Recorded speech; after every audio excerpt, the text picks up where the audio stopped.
On recommence avec 100 ans de retard. C'est quoi? Pourquoi qu'on n'attaque pas les financiers, les banquiers? C'est eux qui ont l'argent, pas nous.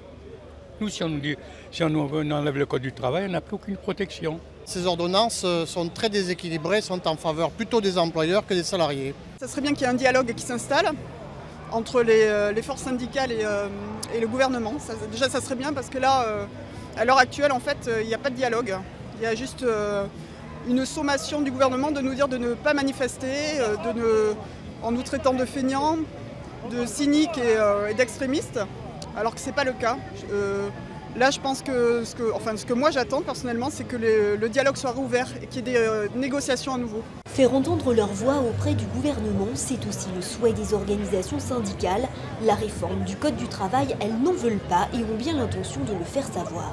Nous sommes plus que jamais mobilisés, nous l'avons dit, nous sommes dans un processus de lutte qui prend de l'ampleur.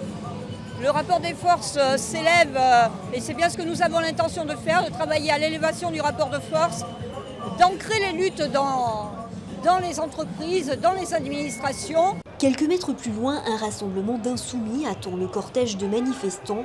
Unir leur voix à celle de la rue sonne comme une évidence pour eux. C'est la deuxième journée de mobilisation contre cette loi travail XXL que prépare le président Macron.